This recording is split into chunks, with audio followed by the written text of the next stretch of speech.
I'm never quite sure if I was just stupid when I missed the signs or if I'm just a normal person. Sarah was very sweet on the surface. She ticked all the boxes, even if she was a bit awkward. But so what? People are awkward. I tried to look past the little things. I mean, we can all be a bit weird, can't we? Especially when we get nervous. But Sarah was odd in a way that, in hindsight, maybe I should have taken more seriously. On their own, all the little signs seemed quite innocuous. At the start, she was very hands-on during dates, pinching and grabbing and winking. She'd make these hilarious innuendos and constantly toe the line of what was and wasn't appropriate. I like a woman with a dark sense of humor, and she had that in spades.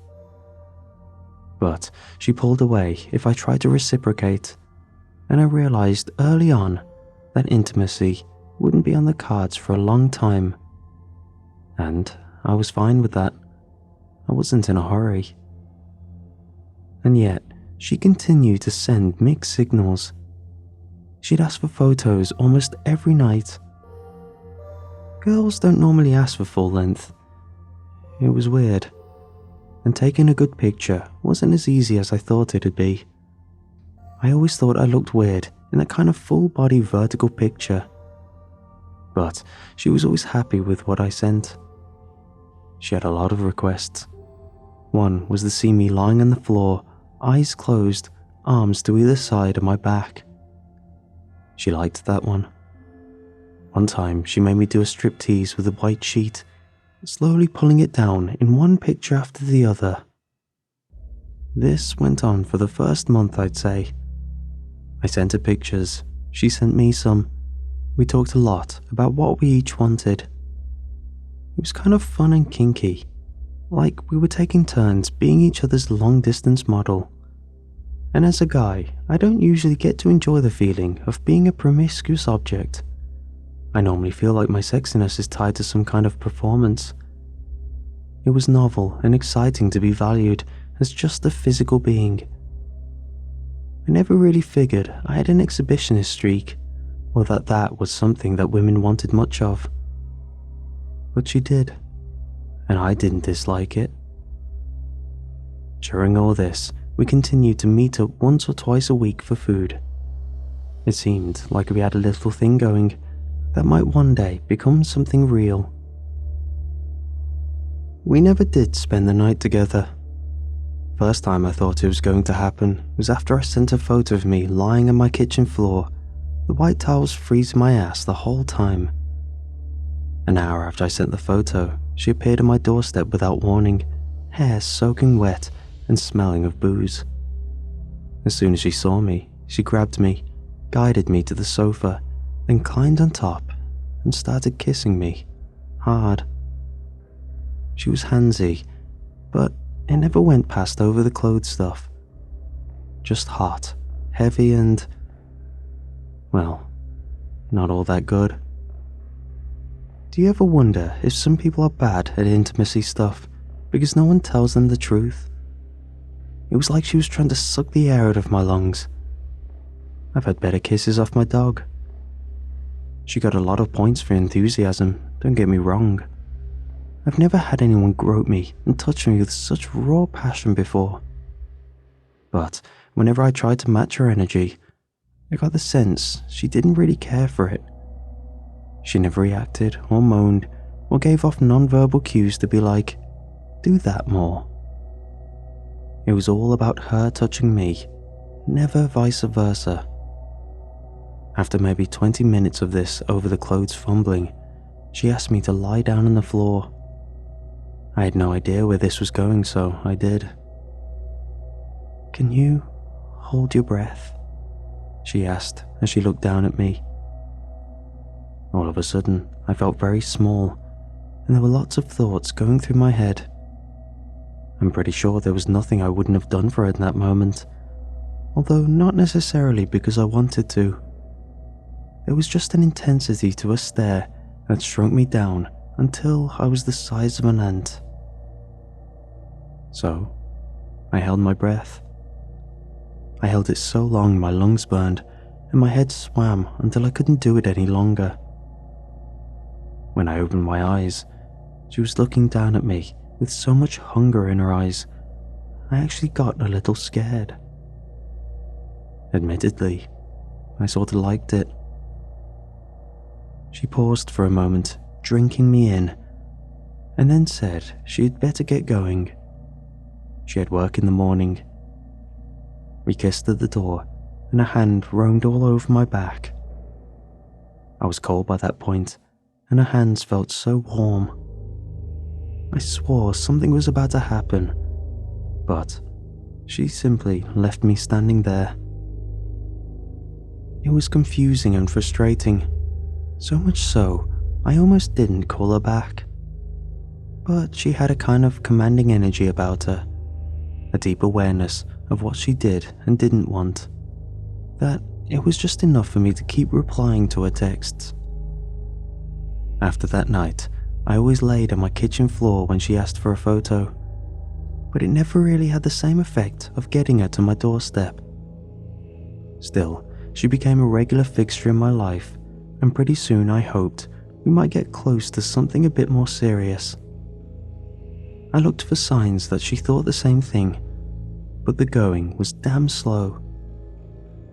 By the time winter rolled around, we'd been on and off for 6 months, and just about the only thing that actually changed was the way she kept holding my hand. She'd take my cold hands between her own and hold them against the cheek, her neck, maybe even her chest. At times, it was quite nice. It took a while, but I managed to swing her around into another home visit. You can guess what I was hoping for. But she actually made us spend most of our time out on the balcony watching the stars, cuddling together in the freezing cold. She made me give her my jacket as well, even when I offered to get her one from inside. It had to be the one I was wearing, and she wouldn't let me replace it. By the time we went back in, I felt like I was close to getting pneumonia, and the shock of the warm air left me feeling dizzy. "Lie down," she begged me. "Lie on the floor. I have an idea." I was shaking by this point, the tips of my fingers ice blue. When she came back over, she had a glass of red wine. She stood over me, warming the glass in her hands, before giving me clear instruction. "Sip some," she said, "and keep it in your mouth. Close your eyes, don't open them, and don't swallow the wine." I don't even like wine, and I was pretty irritated by the whole thing. But there was a tension in the air, something about her electric anticipation that infected me. I didn't know what was happening, and in the past, when I felt that way, it sometimes led to me having new and exciting experiences. Out of nowhere, she kissed me, pushing her tongue into the lukewarm wine until it dribbled messily out of the corners of my lips. At the same time, and in one swift motion, she pressed the heel of her hand into my diaphragm and pushed so hard that the wine gushed out of my mouth and into hers. I started coughing. She did too. My immediate reaction was that kind of irritation you can't hide. It actually ticked me off. It was surprising in all the wrong ways, and given what I maybe hoped was coming, it just meant all the disappointment turned into outright frustration. All I'd wanted was a normal kiss, some sign of basic, normal affection. Did she even realize how terrible I felt after freezing my ass off on the balcony so she could feel like some gentleman was giving her my jacket? I pushed her off me, gently but firm. "Let's not do that again," I said, choking at the words. "What were you trying to do?" "Nothing," she cried. "It was nothing, just something different."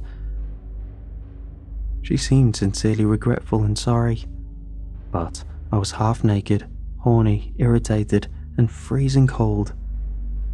I didn't ask her to leave, but she clearly sensed the change in atmosphere and made some excuse. I wiped myself down while she went to the toilet, and when she emerged, I greeted her with a handbag and keys. I didn't even walk her to the door. Instead, as she looked at me with a sort of sad pout from the door, I simply ignored her and began to mop the kitchen floor. "Looks like a damn murder scene," I grumbled. She may have said something before she left, but I didn't look up until I heard the door close. After that, we didn't speak for a while. Now, this is a very typical thing for me to do, but over the next few days, I did a little retrospective on our dates and realized I'd been the one putting in all the work. It was always me escalating, asking for dates, phone calls, trying to move things between us forward. I figured if there was any chance of a real relationship, then she'd have to just come back and apologize and explain her behavior and be the one to reach out for once. Of course, at the exact same time, I couldn't get her out of my head. Maybe she'd just been clumsy, I thought. Maybe she was nervous. I couldn't get my head around the wine thing. It seemed so random. I'm more familiar with the usual BDSM stuff people like. If I could have pinned her actions down to some specific kink, I could have more confidently figured if we were compatible or not. But without more information, I was just well and truly confused. I wanted to like her, but if there was no chance of us working out, if we were just incompatible, then I wanted closure. As it was, I didn't have a clue what we were or what the hell we'd been doing. Either way, when she finally texted asking if I'd like to pick her up after work, I agreed. I wanted closure and maybe I imagined it, but something about her tone seemed a little contrite. That feeling was reinforced when I met her in the parking lot of the hospital where she worked, and I found her sitting on the hood of a car in a breathtaking red dress. As soon as I was out of the car, she took my hand and told me she'd set up a little date for us, something special, and that she'd finally make it all up to me. The way she kissed me, the way she guided my hand along her waist, there was something so utterly different about it, so committed, that I immediately knew she wanted to go the whole way. I could just tell she'd finally made a decision. A threshold had been crossed, and I wanted to go see where this would lead. She didn't work at the hospital itself, but rather took me off to a building on the same grounds. It was a quiet little red brick thing, just 2 floors from the outside, and I wondered what it was exactly that she did. Inside, there was a chemical smell that was pretty overwhelming, but at first glance, it seemed like a simple GP office. There was a little reception area with 1 or 2 chairs, a small countertop with some computers and a bunch of back offices. This was after hours, so no one else was there. Only a few dim lights in the reception area. Everywhere else was dark. She quickly disappeared upstairs, telling me she was going to slip into something more comfortable, and I settled down for a short wait. At least she locked the door behind us so no one else could come in. I took that as a good sign, but I still felt pretty uncertain. Where were we? And why the hell did she pick this place for our date? I tried to sit down, but it felt too strange, like waiting for the dentist. So I stood and shuffled around a bit instead, listening to the muffled thumps of whatever the hell she was doing upstairs. Outside, it was starting to get dark. Fewer and fewer cars were going past, and it was raining heavily, all of which made that little room feel even like a lonely little corner of the world. Well hidden and out of the way, even though the hospital was clearly visible with heavy traffic not far behind it. There wasn't much else to do except snoop, and I quickly noticed the door had been left slightly ajar, like someone had forgotten to shut it. It was the only door I could reach without climbing over something. So, my curiosity got the better of me. I approached it and got maybe 2 feet away before I realized it was the source of that damn chemical smell. Once I realized that, I had to take a look inside, just so I could know for sure what the hell it was. I tried pushing it open an inch or two and peeking inside, but it was pitch black in there, so I pushed it open a little further, and using my phone light, I saw that there were a set of stairs going down into a basement. More thumps from upstairs told me she wasn't going to come down anytime soon. I had time to check, so I went down a step and tried seeing if that helped. But there was nothing, so I went down another and then another, until suddenly a set of automatic lights came on with a loud thunk and the rising whine of fluorescence coming to life. I'm not sure what I expected, but what I saw. At first, it left me dumbstruck, but then, I don't know. It was a sterile room with white speckled tiles, a few countertops running along the walls covered in silver instruments I didn't recognize. One wall covered in a regular grid of metal cupboard doors, and 3 steel slabs in the center of the room. One of them was occupied, a vaguely human shape covered by a white shroud, a lone foot of a man sticking out at the bottom. Something about the strange coloring and texture of the skin immediately let me know he wasn't having a nap. That and the toe tag was a pretty obvious clue. It was a morgue. She worked in the morgue, and it was here of all places she'd decided to set our final date. My initial reaction was to want to go upstairs and confront her, get angry, let it out, and just leave after making her unlock the door. But something stopped me. I can't say for sure what. As quickly as it came, the anger left me, and I was left with a kind of horrified curiosity, an idea I couldn't even put to words in the privacy of my own head. Instead of turning around and leaving, I waited a few seconds to make sure she wasn't coming down right behind me, and I began to descend the rest of the way. The walk to the body felt like a 10-mile hike. Every step was too loud, every breath a nervous shivering exhalation that felt like it might burst into a gasp at any moment. I was terrified. I couldn't help but imagine that faceless shape turning to look at me or sitting upright in one smooth motion. I quickly realized why ghosts are stereotypically portrayed as walking sheets. Someone must have had the same thought I had. The imagined scene of a shroud-covered body moving swiftly towards you in the dark. Hell of a time for my brain to play those kinds of games with me. But that curiosity drove me on. I couldn't walk away. Not now. Before I knew it, I was stood by the body, and with a shaking hand, I pulled back the sheet. He looked like me. Vaguely. I think we would have probably been a close match before the bloating. Same hair color, same face shape, same ethnicity, age, so on. For a moment, I considered the idea that maybe Sarah was just a very weird woman. People get desensitized to this kind of stuff all the time, and to her, the building we were in might just be a nice empty place to bring a date. But that body on that slab, I don't know how to describe it, but it set something off in me.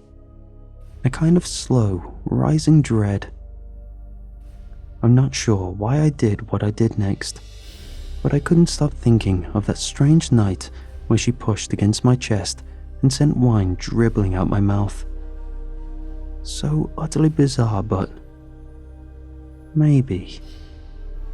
I placed my hand against the man's cold flesh, heel to the diaphragm, and applied pressure.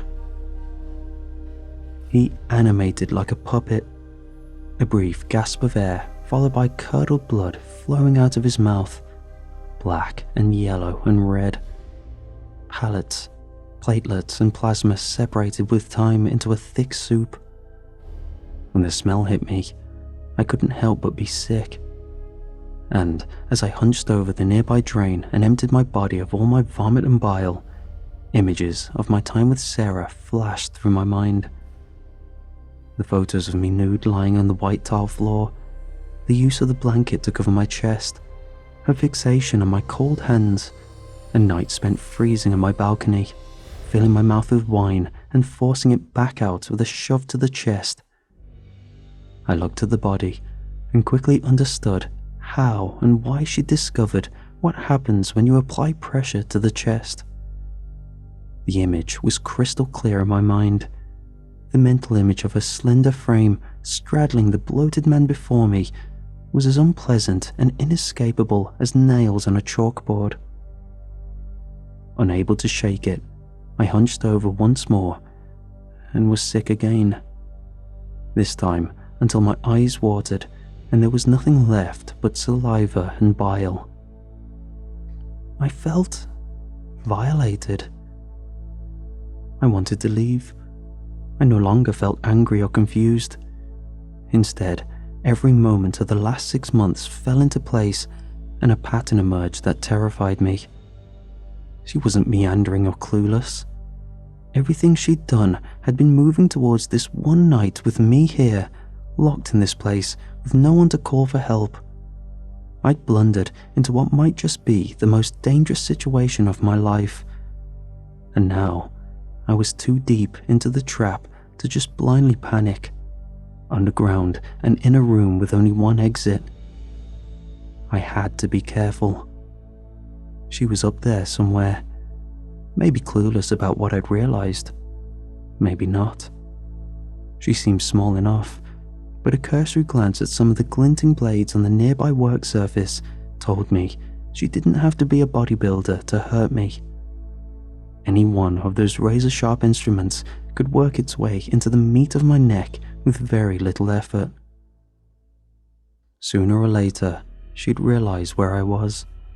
Sooner or later, this plan of hers had to have an endgame. I looked up the stairs. If she came down from the top floor, she'd see the lights from this room, and it would be obvious to anyone where I'd gone. I was torn. Do I go up and pretend I saw nothing? I thought about having to go up there and lie my way through some awkward encounter. "Oh, I'm feeling a little unwell. I have to skip." Polite smile, nod. Could I stomach even that brief exchange? And that's if she bought it. And it required that the next step of a plan involved me conscious or alive. I thought of her attacking me out of nowhere with a scalpel, silently dragging it across my throat, letting that surgical blade bite into cartilage. She was small, but so what? I had no idea what she was planning or where she was lurking.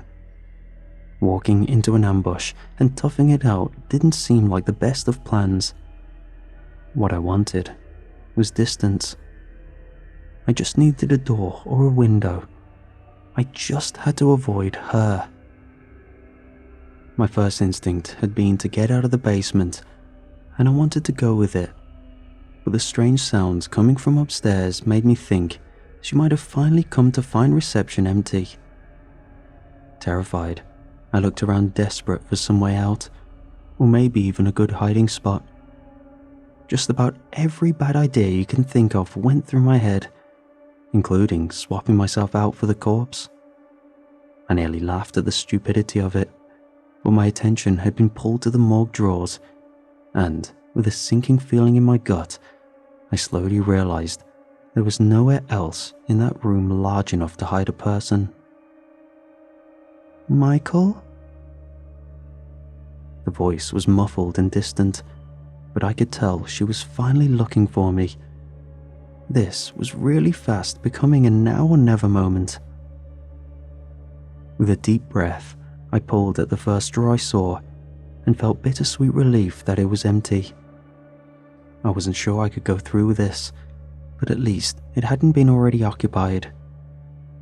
With a rising gorge, I climbed inside feet first, slid myself back into the darkness, trying my best not to think of a pair of cold hands snatching my ankles, and then quickly pulled the door shut. I'd barely heard it click when there came the sound of footsteps down the stairs. They stopped halfway, and I clearly heard a hiss, "Damn," under her breath, before turning back around and returning upstairs. She must have figured I'd seen the bodies and run off somewhere else. Wherever that might take her, it had at least brought me time. I opened the door using the internal latch while pushing aside morbid questions of why that feature was even necessary, and stepped out as quietly as I could onto the tile steps. After that, I scaled the stairs as silently as I could manage and made my way to the door at the top of the basement. She had thankfully left it ajar once again. Bit of a habit of hers, I assumed, and peeked through into the darkness beyond. In the time I'd been in the basement, the sun had fully set, and now there were only the lights of passing cars to illuminate reception. Bright amber lights with hard edges swept across the room, one after the other, with strange irregularity. They made for an unpredictable insight into the room's components. A chair, a computer, a countertop. I had to squint and wait patiently for a few of them to go by before I realized one of the back office's doors were open, and there was the sound of frustrated footsteps coming from within. She was distracted, and this was my best chance of getting out. I tiptoed out of the basement and listened carefully. She occasionally hissed an angry refrain to herself, opening what sounded like cabinet doors. "Why are you doing this, Michael?" she whined. And I was surprised that she sounded not malevolent, but sad and pitiful, like an upset teenager. She was genuinely confused by my reaction. For a brief moment, I dared to wonder if my imagination had gotten the better of me. Right there on the counter was a bottle of wine and 2 glasses. Maybe she really was just intending for a normal date, and I'd made connections that were never really there. But in my mind, I saw that corpse bloated and bloody once again, and ultimately decided I was better safe than sorry. A quick check of the front door showed it was still locked, and so, with nowhere else to go, I went up another floor, careful to stop every step or two and listen for signs she had changed course. Thankfully, I was at the top step by the time I heard her leave the office and enter another. "Come on," she cried. "Why are you being like this?" I wasn't sure what my game plan was. I figured my best chance was a window and was already trying to start tearing the top floor apart when I was stopped dead in my tracks by what I saw. There were a few rooms on the top floor, but only one of them had an open door and the lights turned on. What I saw inside hit me so hard I stopped dead in my tracks and let out a gasp. It was covered in plastic wrap, top to bottom, floors, walls and ceiling. A small white table had been set up in one corner, and on it lay 3 open pill bottles, a hacksaw and several scalpels. Seeing all that stuff, getting such an upfront sight into what she had planned, it all made my damn skin crawl. That and a bottle of lotion made me want to be sick. Suppressing the urge to gag, I decided none of that really mattered because, and this wasn't a great surprise, she had picked a room with a large and easy to open window. I pushed aside the plastic sheeting and opened it to find the drop below wasn't anywhere near as bad as the thought of spending another second in that damn room. I began to climb out, got one leg through, carefully balancing so that if I fell, I'd minimize injury, when I heard a sound by the door. The crinkling of plastic, the gentle glide of a door. I turned and saw her standing in the dark hallway beyond. It was hard to see, but she wasn't grinning like a maniac or waiting with a knife. More than anything, she just looked disappointed, maybe even frustrated. In hindsight, it made sense. She'd spent a long time setting this up. Not just the room with the plastic sheeting, but the entire relationship had been built carefully around that night. I expected her to crack, break, come at me screaming and slashing with some hidden blade. But she only shook her head and quietly mewed, "It's not my fault." I considered a reply, but found none to be fitting. I jumped and landed safely below with a bit of a knee-shaking thump. Nowhere near as bad as the shin-splintering worst-case scenario I kept imagining. Then, with a deep breath, relishing the smell of fresh air, I ran as quickly as I could towards the hospital and the lot where my car waited. You know, you might not be too surprised to learn this, but there wasn't actually much I could prove when it was all over. By the time the police visited the morgue, it was apparently back to normal. Her side of the story was that I'd insisted on visiting the morgue out of curiosity and got upset when she didn't want to stick around. It was kind of hard to prove anything else. I had no injuries, no evidence of intent, or anything else other than a suspicion of some pretty messed up behavior. In the end, the best the police were willing to do was hook me up with a lawyer who dealt with restraining orders, and he told me I need some evidence of actual harassment. Well, that, and the main gist of his advice was actually for me to stay away from her because, if anything, it'd be a hell of a lot easier for her to convince people I was the problem and not the other way around. I didn't have much choice in the end, except to move on. And all told, I was just happy to have made it out alive, even if the thought of her out there made me deeply anxious. I had to assume she'd go looking for another target since I'd wised up, although I hoped that maybe the close encounter with me would stop her from trying again. As for me, I deleted my Tinder profile, having decided that internet dating will never be a thing for me again. But the nightmares persist, and I often think of her standing there in the doorway. She didn't look half as upset as I might have thought. The whole thing was like I'd been a bit naughty. There she was, an aspiring murderer moments away from executing a plan that had been months in the making. And she'd stood there like it was all nothing but a minor setback. It just didn't make sense.